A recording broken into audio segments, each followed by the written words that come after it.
Great. It looks like some people are really looking to get some basics of bike maintenance and repair. Sandy, looks like you're an e-bike owner. We're really not going to specifically talk about e-bikes, and I can't comfortably talk about e-bikes, so I'll hold off on that, but I think you'll get some basic ideas about sort of bike mechanics, some basic stuff you can do. If you've got specific questions about your e-bike, I would definitely point you towards the shop that you bought it at. There may be some great online resources as well for that. Craig, yeah, you're looking for a little refresher. So this is a right place to be. Fantastic. Okay, so why don't we get going, do a little bit of, excuse me, a little introduction to Bike New York itself.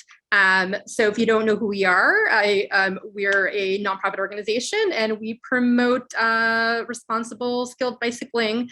We're known for our Learn to Ride classes, which are provided free of charge to all comers.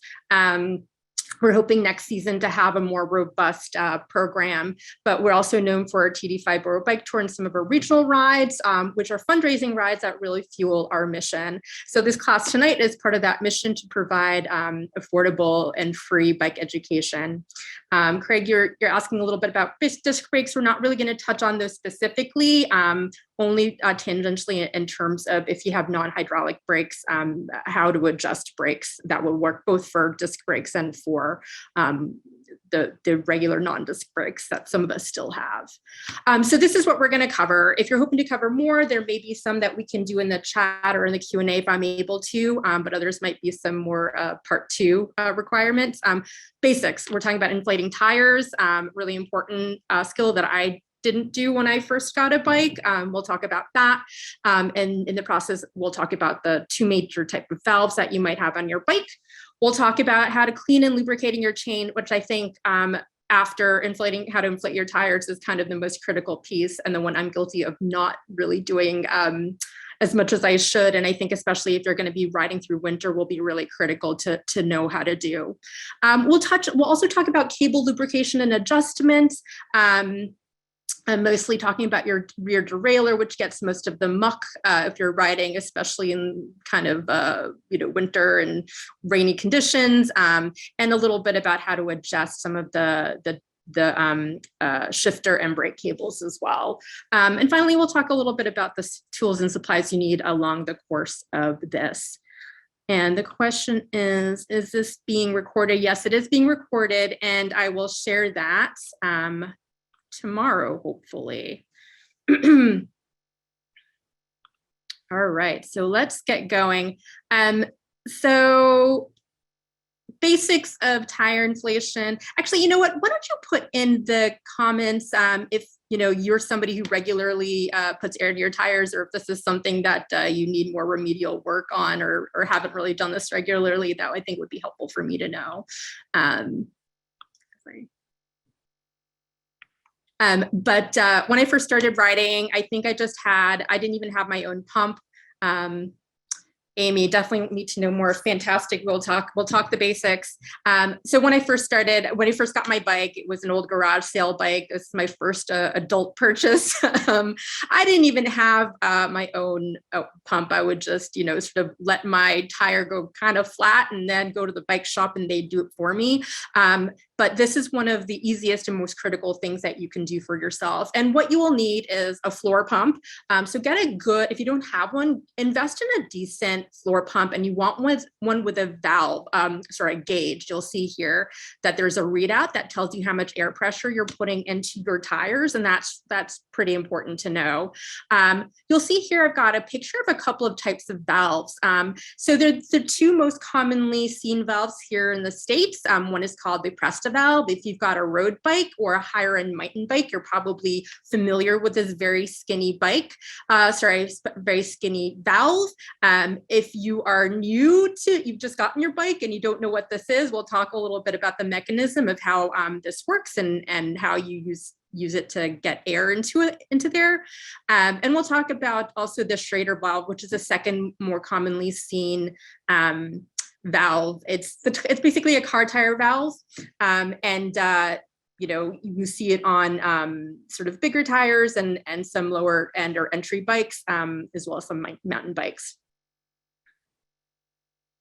Oops, excuse me. Come on. All right, skipping ahead, little preview, guys.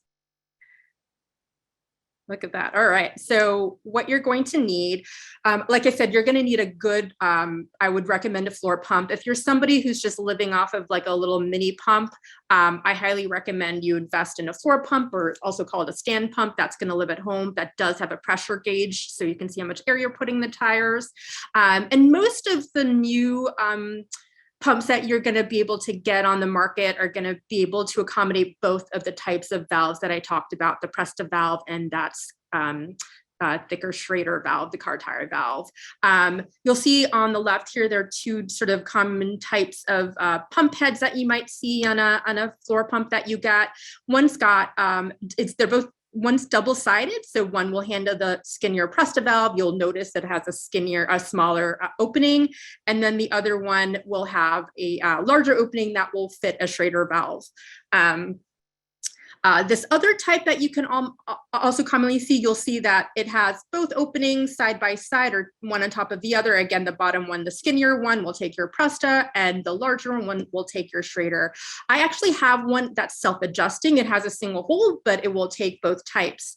If you've inherited a bike pump, highly recommend that before you start pumping up your tire, if it came with a manual, take a look at it, or maybe try to look at the model to see if it works for your type of tire valve, you know, if you have an unknown quantity there. I also just think it's good to get a nice new pump.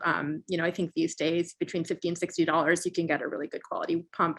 I got a black berm one many years ago, and it has served me really well. I only recently had to buy a replacement head for it. So it's a great investment. This little doodad here that says Presta to Schrader valve adapter, that's if you have, you know, if you inherited a pump or you have an older pump that can only take the larger Schrader tires valves, but you've got the skinny Prestas. This will let you convert that valve, and you don't need to get an entirely new pump. Excuse me, let me see. This is wanting to skip ahead on me, I apologize. And the last thing I show here in this picture is a pressure gauge. If you have an older pump that doesn't have a gauge on it, you can buy an external gauge. I don't recommend there's like little pen types that you use for car tires. I don't especially recommend those just because car tires run on a lot lower pressure, and you know, especially if you've got road tires, that can be 100, 120 pressures per square inch, and you've got a gauge that it can only do 30 to 40, that's not going to really be helpful. So they do sell like specific gauges. PG asks, yes, the adapter can also be used at a gas station for sure, and that's what I've used it for. Sometimes bike shops will have outside their shop, they'll have like an air compressor. You can use that adapter. I usually just keep one in my saddle bag. So getting ready to pump air into the tire, the first thing you're going to do is you're going to take the dust cap off if it has a dust cap. Usually it's a little black piece. Sometimes I've seen them in different colors. So make sure that you unscrew that first. If you've got a Schrader or that car tire valve, you're now ready to go. You don't have to do anything else. You're ready to pump. If you have a Presta, and pay attention carefully if you've never pumped up a Presta valve before, there's this little lock nut here that you absolutely need to unscrew before you can let air in and out of the tires. If you don't do that, you're not going to be able to pump up your tires. So make sure that you unscrew that, and you can see here in the picture, it's just a little knot at the top, and you just want to unscrew it. It's not going to come out. In fact, don't keep turning it. Some of them do have a removable core that might pop out if you keep on, if you're too enthusiastic about it. So just unscrew it until it's sort of at the end, and you should be able to, if you depress it a couple of times with your thumb or your finger, you should hear air hissing out of it. Then you're ready to go.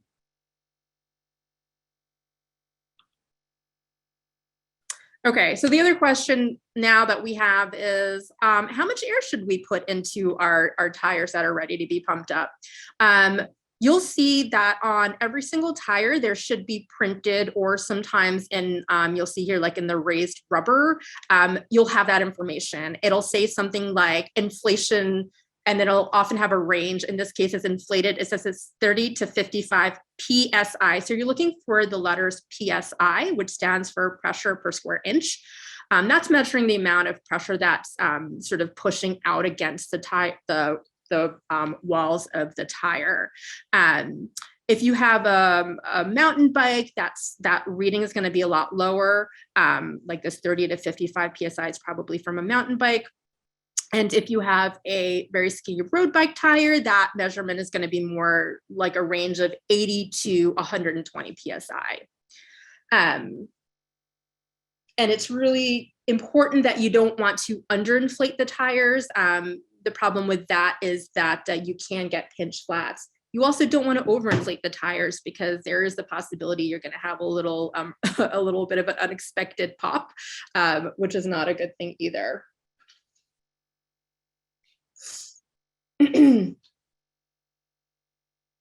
Occasionally you'll see a measurement that says something like BAR. That's not a unit of measurement that we use here in the States, so you feel free to ignore that.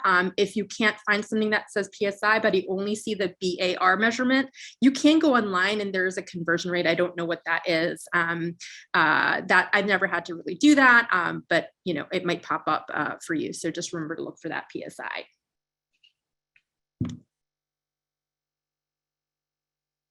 So next off, if you need to install that Presta adapter, go ahead and do that at this point.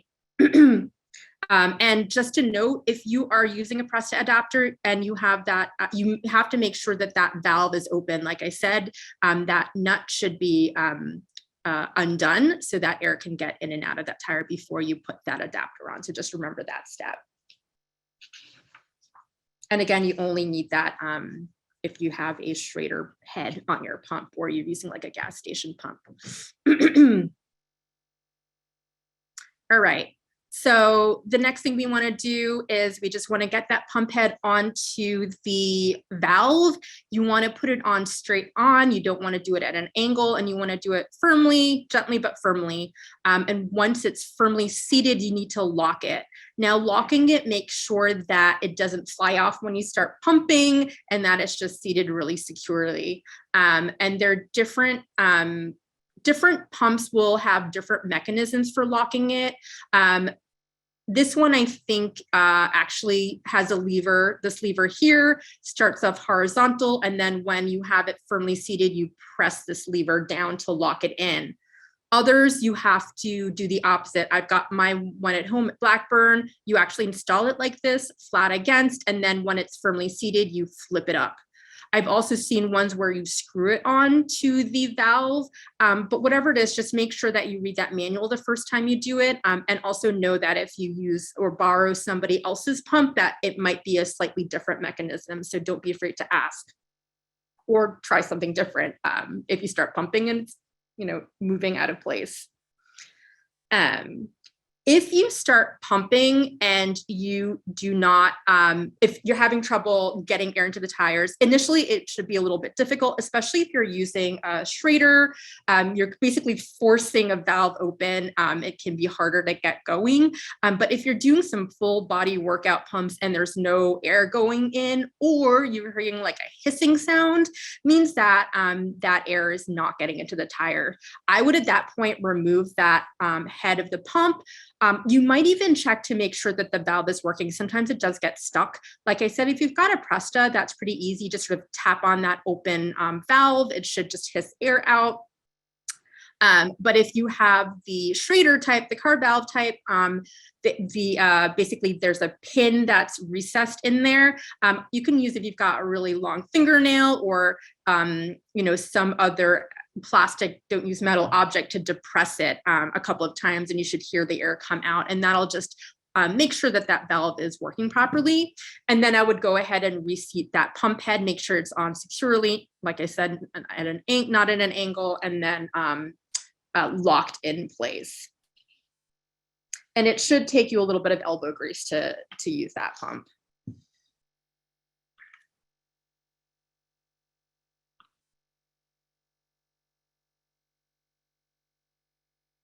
Oh, PG was asking, I always wonder, we're technically filling the tube, not the tire. So how does the tire dictate what the tube can handle? I think it has to do somewhat has to do with like the rim. When you've got like a larger rim, it can handle only lower pressures. Now, I'm not an expert here, but that's sort of my understanding. You've got the skinnier road bike tires with the smaller rim that will let you go up to higher pressure. It could also have something to do with the rubber itself. I'm not positive, so don't quote me on that. But yes, you're right. Technically, that tube can handle a whole lot more pressure, and it's sort of the tire itself that's dictating it. And Carrie asked, the Schrader ones sometimes feel like they might snap off when locking the pump on. I've experienced that issue before myself. And in fact, that I've torn off valves in the past when I was too enthusiastic. It's because that larger valve, there's a somewhat weaker point where it meets the rubber. So that's not unusual. Just, I think, be a little bit more cautious when you're installing that pump head. But yes, I hear you on that. So you want to inflate that tire within the pressure range that's indicated. The question is where in that range. It's a little bit of preference, a little bit of like trial and error. If you're pumping up to a higher pressure, you're gonna feel like you're going faster because there's less rolling resistance, meaning the tire is not, less of the tire is actually making contact with the road. The drawback to that is that it's less shock absorbing. So if anybody's ridden on a road bike that's freshly, up to 120 psi, and you go for a ride, you might find yourself rattling around a little bit on there.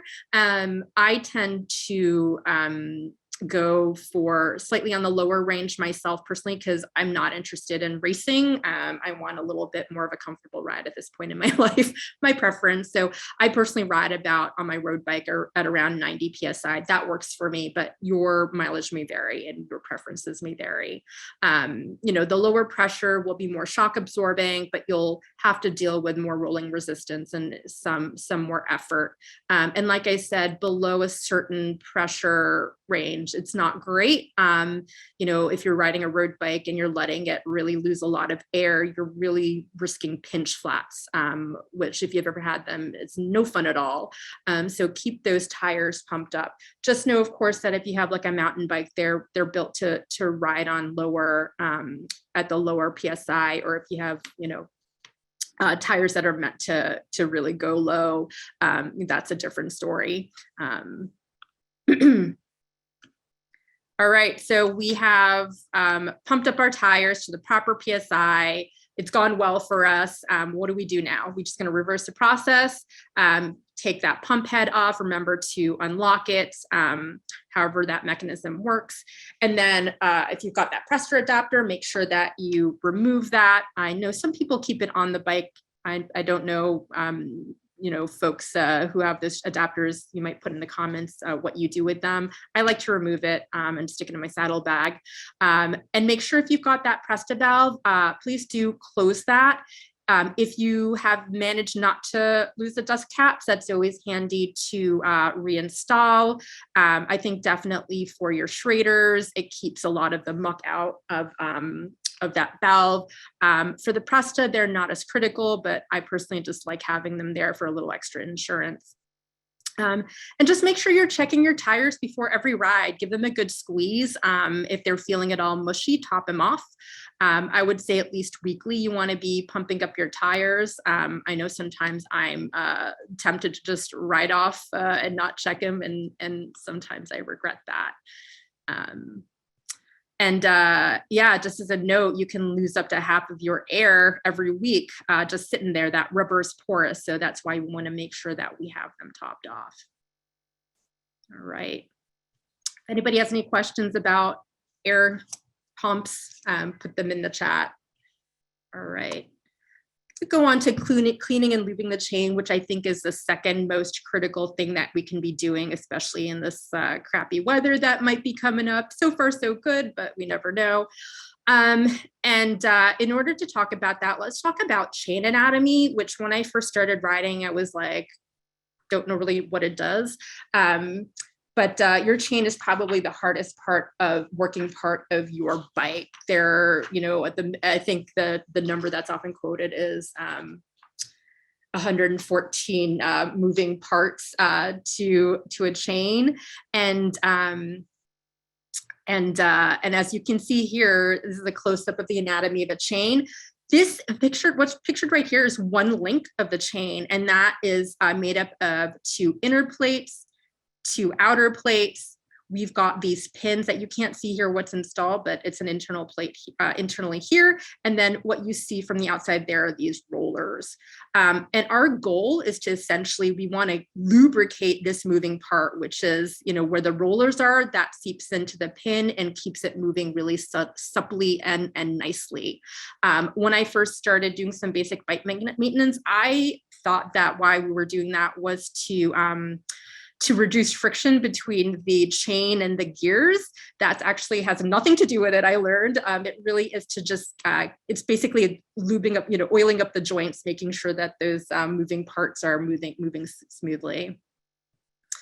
What are you gonna need? Well, you're gonna need some chain oil or some chain oil here. I personally like to use Tri-Flow, which is silicone based. There are different types of lube that you can use. You want to also have a degreaser.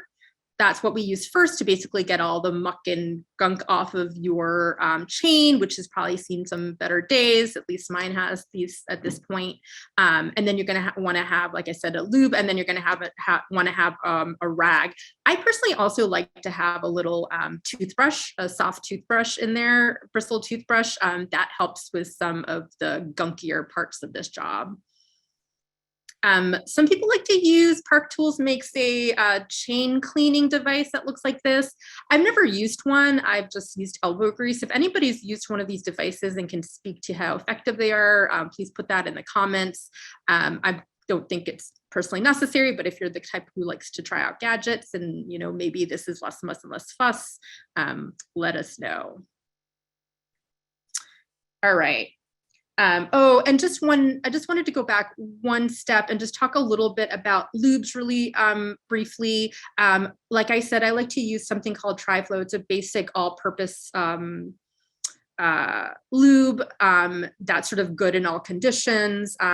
It's a type of something called wet lube, which is oil-based. And the good thing about wet lubes is they really keep things lubricated. They are longer lasting. They repel water. So if you're somebody who's going to be doing sort of all season riding into the winter or rainy weather, I would go with a wet lube. Tri-Flow is one brand name of many different types. There's also something called dry lube. That's something that if you were like a mountain biker or somebody who's going to be riding a lot of gravel, you're going to be in dusty places and you don't want sort of a sticky, oily film that's going to attract all of that dust, you might try a dry lube.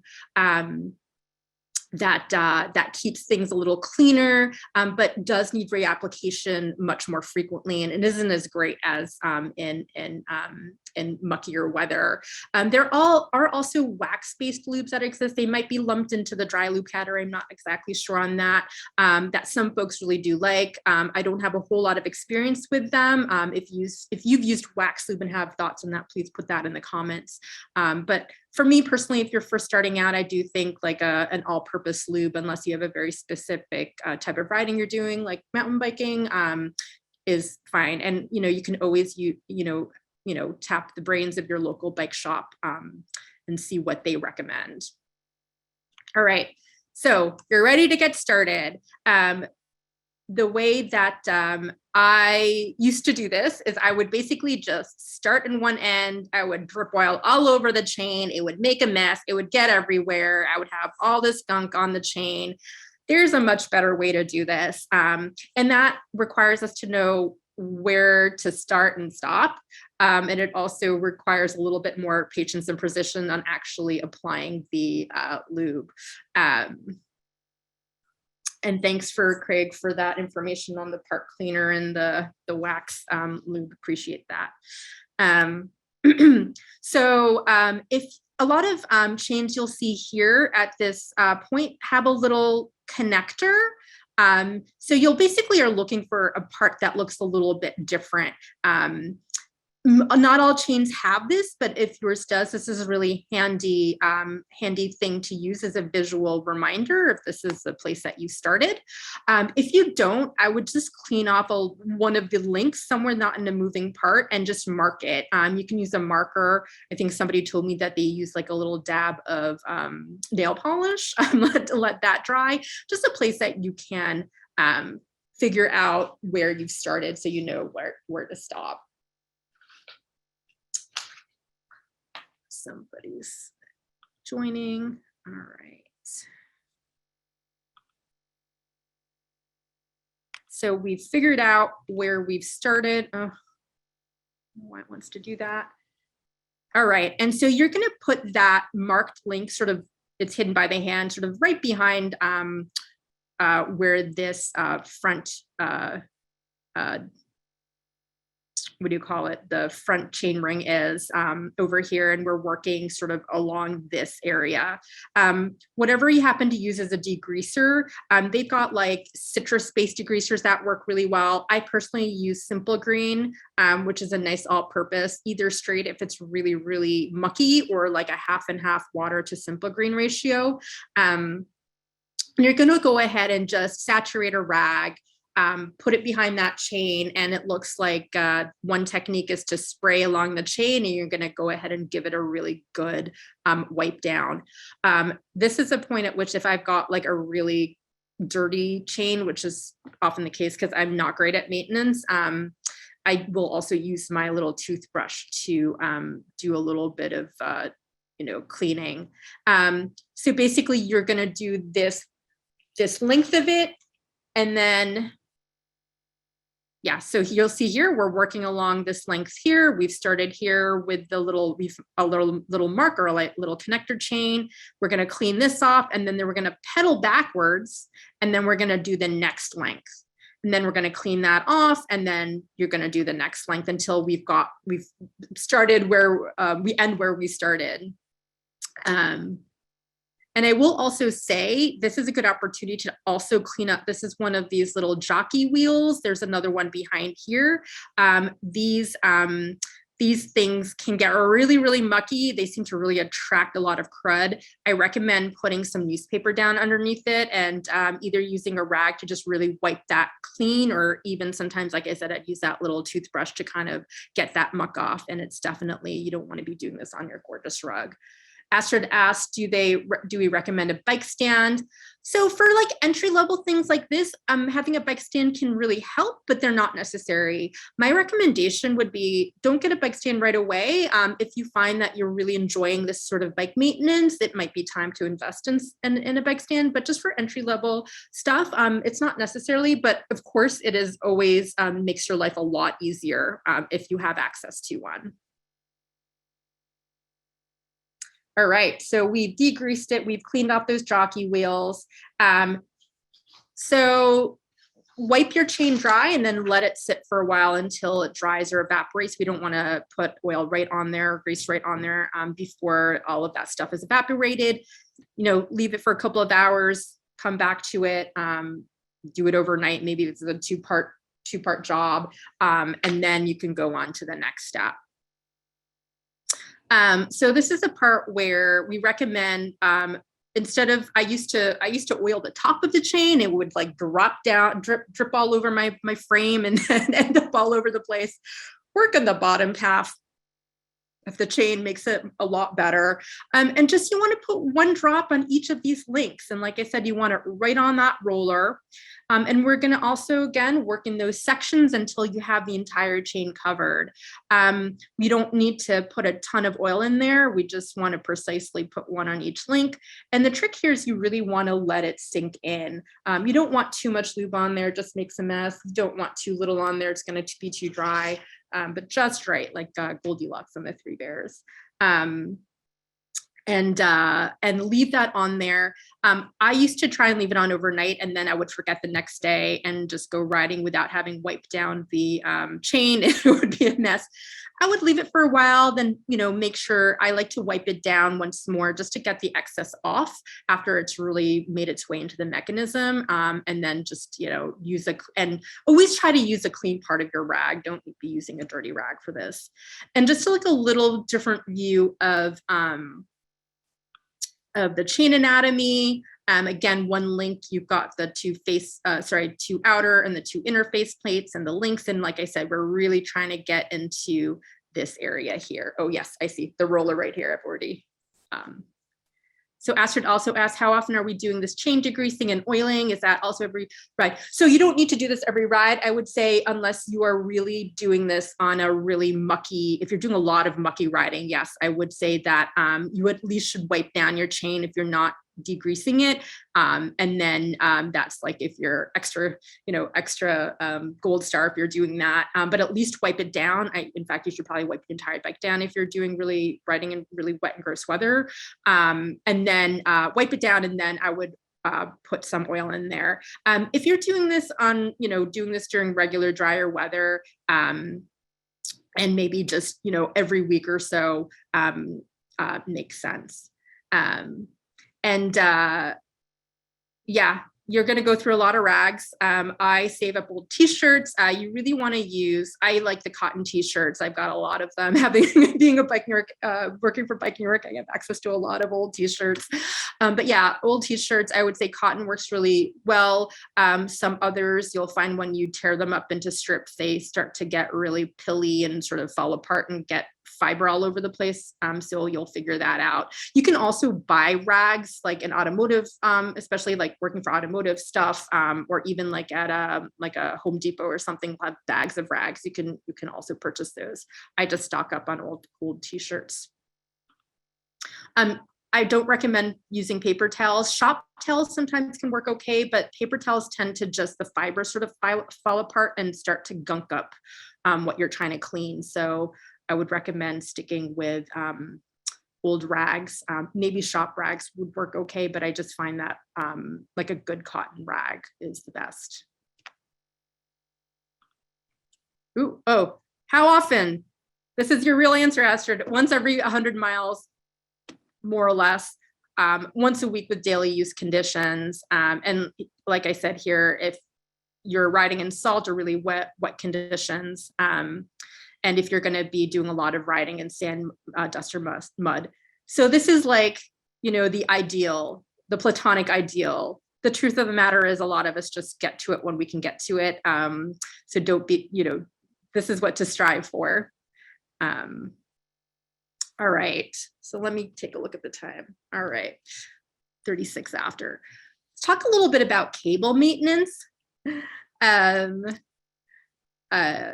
So we've got we've got 2 types of cables. We've got our brake cables and we've got our shifter cables. We're going to talk a little bit about, some basic maintenance that we can do on our bikes. You don't need any tools for this, as well as some basic adjustments that we can make for our for both of those things. So a couple of things that you're going to need is, again, if you've got some chain lube already, you should, for your regular chain maintenance that you're going to be doing on that weekly or daily basis, or you can use bike grease. Park Tool makes one that comes in a tube with like an applicator tip. I tend to just use the chain lube for this. I don't see the need to have a separate kind of thicker grease for this, but if you're somebody who happens to have both of these in your arsenal, you can choose whichever you like. I also do like using the chain oil or the chain lube because it tends to be a little more liquidy, and in places where I can't apply that thick grease, it tends to be more flexible. So let's talk a little bit about your cable anatomy. Different bikes are going to have different configurations of brakes and that sort of thing. But if you have basically, unless you have like a hydraulic system, which uses pressure and liquid in the system as opposed to metal cables, you're going to have cables that run from your handlebars that go to your brakes and your what's called your derailleurs, which you have a front derailleur. If you've got like a bike that shifts in the front and the back, you've got a front derailleur and a rear derailleur, and your cables that run from your that run from your bike, the shifters, will go to those derailleurs and help you shift those gears. So next time, take a look at your bike, take a look at those cables, and take a look at how that all comes together. When I first started riding my bike, I didn't really understand that. So what you'll see is that they're in this black housing, and that housing guides that metal cable along curves. You might see exposed areas where there are straight lengths of cabling, but you might also have a entirely closed system where it's all you see is that cable housing. Mostly they're black cable housing. I've occasionally seen other colors. If you have a bike where you don't have any exposed metal cable for the most part, you can skip this sort of lubing process, lubricating process we're going to talk about. It's a sealed system. It doesn't, you don't need to worry about it. But if you do have a bike where there's sort of parts that are exposed, the metal is exposed, this might be a good thing to do.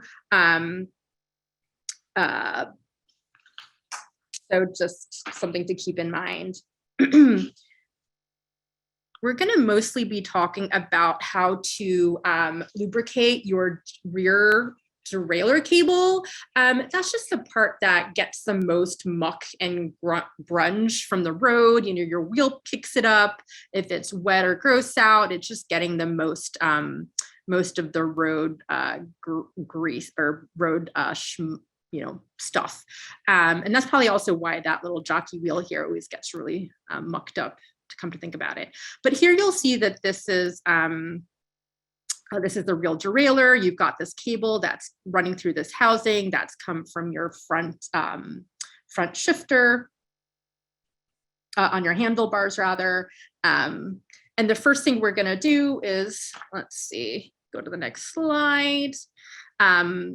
In order to work with our rear derailleur is to shift the chain to the largest cog. So you'll see it's on the biggest cog here in the back. And then the next thing you're gonna do, let's see if we show this in the next.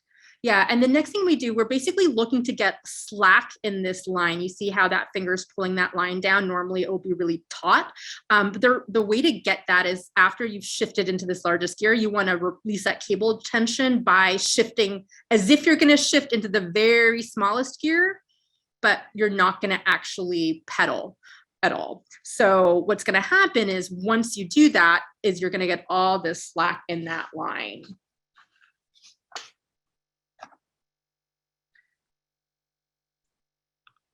Once you've got that slack in the line, you'll see here that it's a little hard to see, but right here on the frame, there's this little stopper that holds this cable into place. You'll see there's this metal sort of tip to this cable that's usually, seated in here.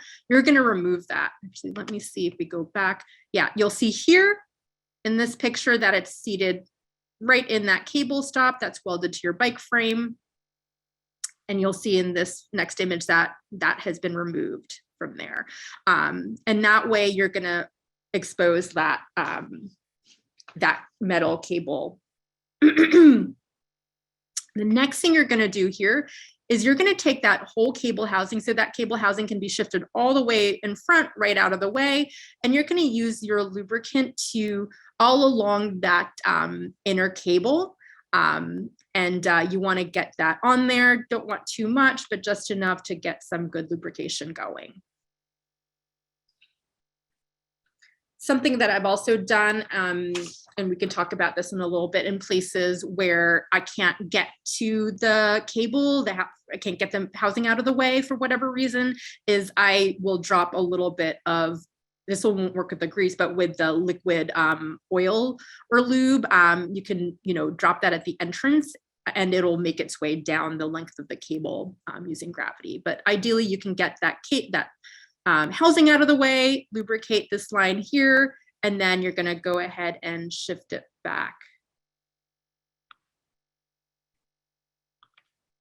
So this is an ideal connection. So once you've done that, you're going to go ahead and insert that housing back into the housing stop, and then make sure you put your shifter back to the corresponding gear, just so you don't have a surprise when you go try to ride the bike.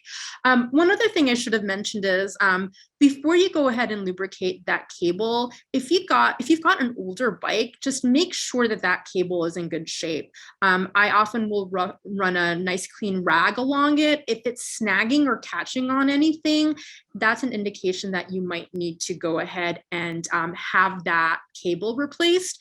So that's just a good regular maintenance thing to keep in mind. And the other thing to also take a look at when you're doing this condition checking is check the ends of the cables. A lot of times they'll lose that little tip, that crimped tip, and start to fray. If that keeps going, it can be dangerous. So that's also another tip, that it might be time for you to have that cable replaced. And that's a job that you can learn to do yourself, but it's sort of outside the scope of this, this class here.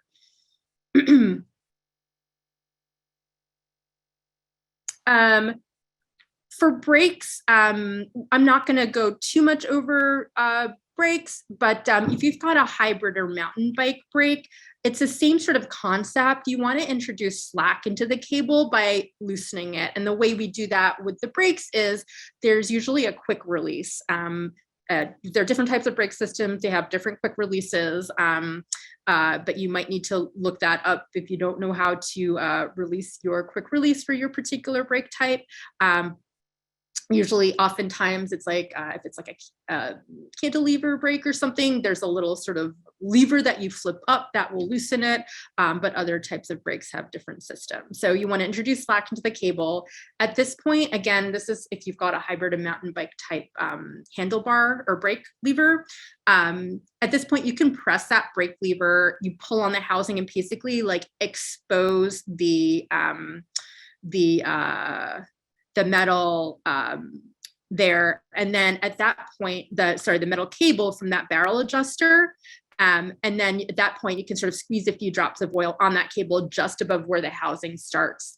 The gravity will then push the oil down the length of the cable. Just let gravity do its work for a little while before you go ahead and replace that cable and insert the housing back into the barrel adjuster.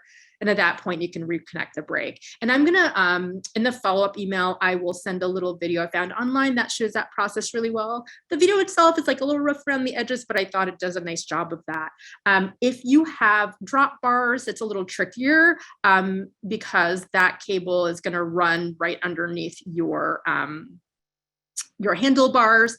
If you do have a work stand, you can always try working on your bike upside down, allowing the gravity work the loop towards the handlebars.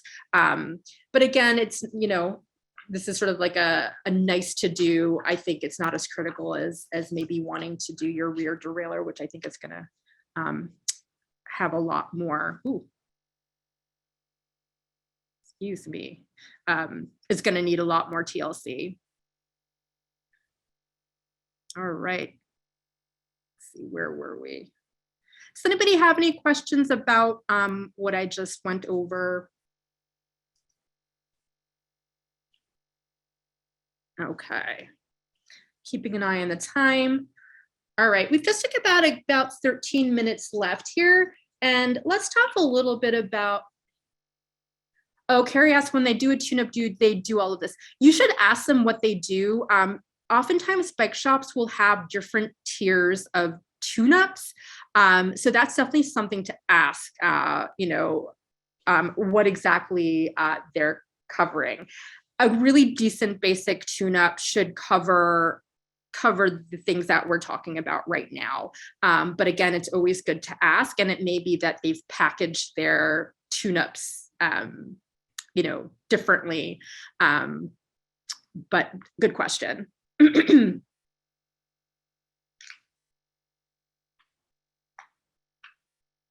you spray degreaser on the cogs? Oh, Nina, that's a great question. I think that, yeah, if you've got an especially, if your cassette or freewheel or chain rings are especially dirty, it's good to give them a good scrubbing. That's not something you have to do every ride. Like, I personally think of that as more of like, if my, you know, sort of like beginning and end of season sort of thing, or mid-season. So maybe, you know, 2 or 3 times a year, or when, you know, you've been through a lot of really sandy or mucky conditions. But yeah, and I actually have a stiff bristle brush that will do that stuff. But yes, if you, whenever you want to have a nice cleaning, go for it, but it doesn't have to be every time. And then Astrid is, how often should a bike tune-up happen? I personally am really bad about that. I personally think that you should do it at the very least at the beginning of each season. If you're sort of a casual rider, if you're somebody who is riding a lot and really your bike is you're doing a lot of riding and you're not doing your own maintenance, so like you're not oiling and cleaning your chain or your gears and you're just doing none of it, I would say more frequently. What happens is, especially with the gears and the chain, if you're not lubing it, if it's getting dirty, all of that stuff is wearing down your components. Chains, for instance, are not that expensive to replace. I don't know, last time I looked, it was like between $11 and $15 for the chain itself plus labor. But the thing is, the dirtier things are and the less you maintain it, the more things wear out. So it's not just a matter of a chain in this case, it's also the matter of like, you're now wearing down all of these cogs in the back. If you've got like a, you know, a multi-speed bike, you know, it's abrading and not just the chain life is going to shorten, but all of these parts are going to shorten. At some point, just so you know, you're going to have to replace the cassette. Oftentimes they get replaced together with the chain. Not always. You can sometimes get a little bit more life out of it. But once you start having some issues with the chain slipping and that sort of thing, definitely bring it in and have them look at it. You maybe need to change both your chain and cassette. But again, the question of how often to bring it into your bike shop, I would say at least once or twice a year, ideally. And then, you could maybe get away with once a year if you're doing all your own maintenance, of course, that's a different story. But yeah, I like to bring mine in a couple of times a year. Once a year, definitely. Long answer to a short question.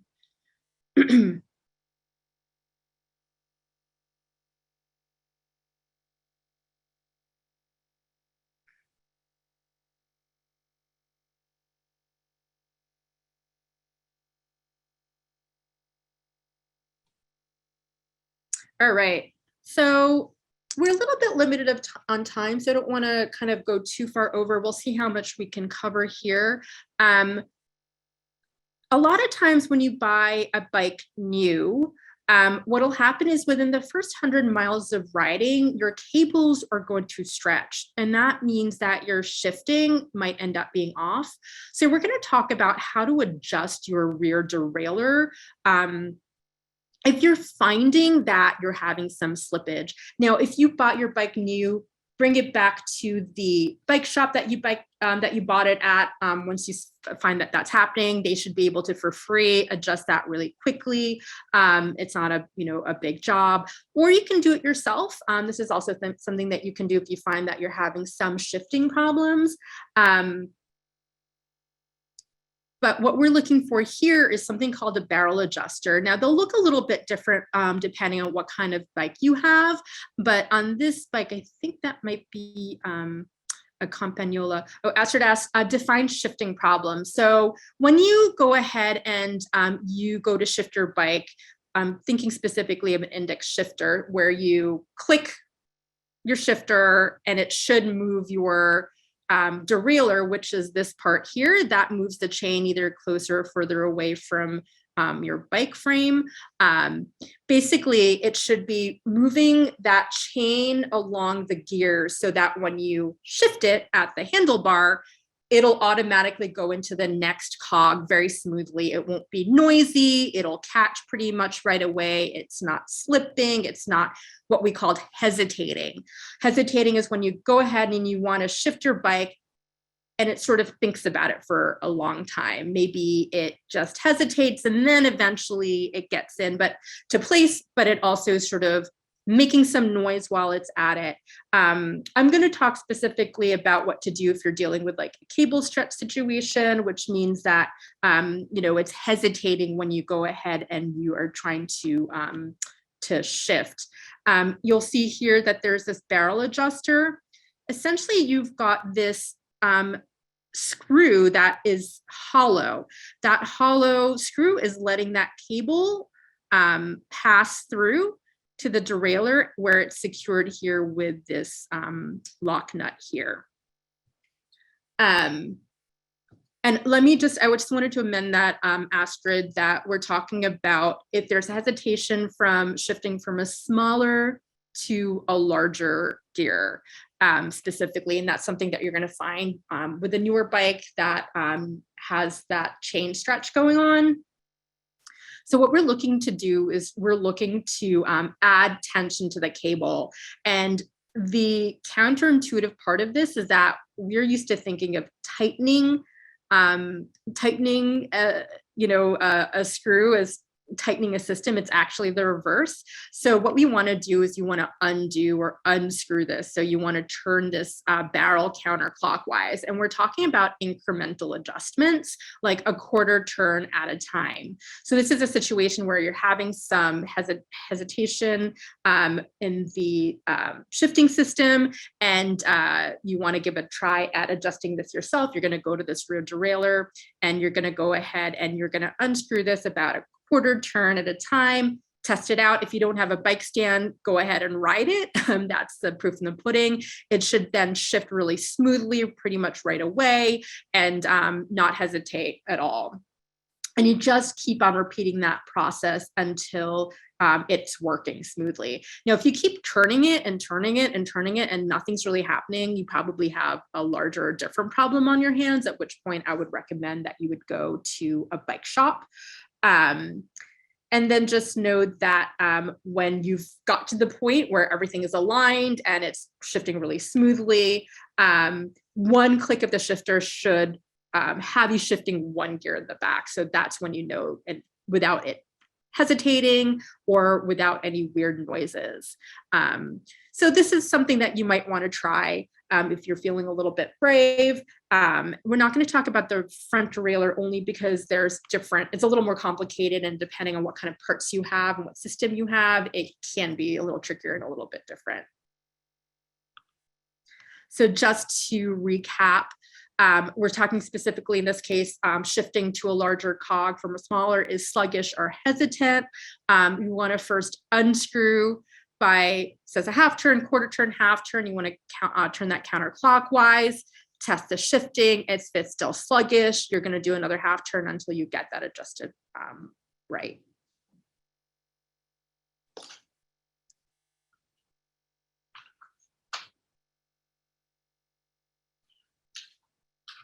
So adjusting barrel brakes, I actually adjust my brakes by quite a bit. And, this is something which I think is really worth learning. I think that the learning to adjust your shifter, the derailleur, is nice to know, but I think that if you're going to put energy into learning something, especially as a beginner, learning to adjust your brake distance from your brake pads, if you've got like rim brakes like this, or even disc brakes that are not hydraulic, is really worthwhile. That way you don't have to keep going to the bike shop to have the adjustment made, and it's pretty easy to do.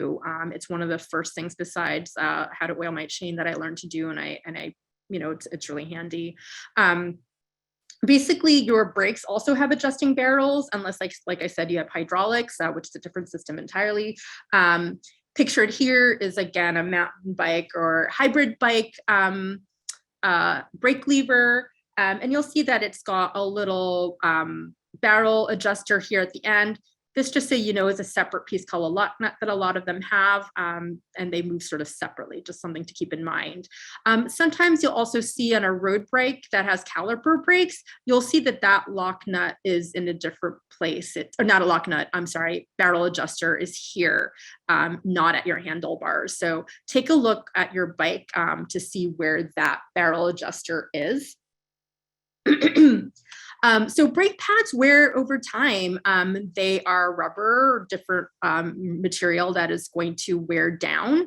And as it wears down, you have to basically keep pulling that brake lever further and further to engage those brakes. I don't know if you've noticed that, when they're fresh brakes that have been freshly installed, you sort of just happen and things have been, really adjusted nicely by your bike shop. Basically, you engage your brakes. You have to just sort of you have a quick pull on those brakes and they instantly engage. Now, over time, that rubber is going to wear down, that distance is going to grow. And the way we overcome that is we adjust the distance it has to travel. So we're going to essentially move those brake pads closer to the rim of your brake. That also is the same on your, if you've got disc brakes, you can also do this adjustment. Your knock nut for your non-hydraulic disc brake should be similarly right near your disc brake. So take a look and see, there should be a rotor there as well. And just like I talked about, it's a little counterintuitive. Tightening and loosening is a little opposite of what we think. But if we want to adjust those barrel brakes, excuse me. Yeah, my presentation keeps wanting to slip. So if we want to tighten that cable, we want to go ahead and unscrew that adjusting barrel. That will let out those brakes so that they're closer to your rim and you need less movement to engage those brakes. And just make sure if you've got that lock knot, just make sure that's great to screw that back into the brake lever or the brake body. You don't want that up against that barrel. That sort of just keeps everything in place. So I just think that this is sort of, besides the chain maintenance, a really good thing to learn how to do. Does anybody have any questions about adjusting the barrel brakes on your bike?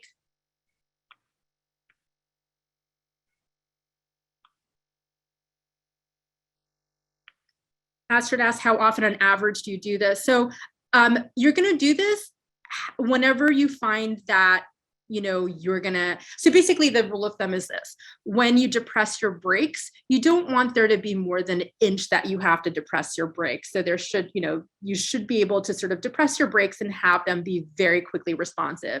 If you're finding just when you go out for a ride and you kind of have to really squeeze hard, it's time to do a brake adjustment. And that'll depend on a number of factors: the type of brakes you have, how quickly they wear, how much riding you're doing. If you're doing a lot of riding and a lot of braking, they're going to wear out a lot more quickly than if you're only occasionally using the bike.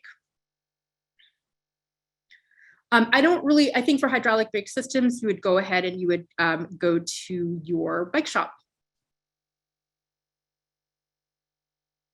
All right, so I think that brings us right to 7 o'clock and to the end of our presentation. I'm hoping that you found it really useful. I would like to also offer that our Recycle a Bicycle shop has started doing some in-person bike maintenance classes. They're being kept small. They're for people who are vaccinated, taking place in our Brooklyn location. Take a look at our Recycle a Bicycle classes. I'll go ahead and send a link for that. And if anybody has any questions, feel free to put them in the chat or hang out here. I'll be here for another couple of minutes. You can feel free to unmute yourselves, and I hope that you got something out of it. And thanks for joining us tonight.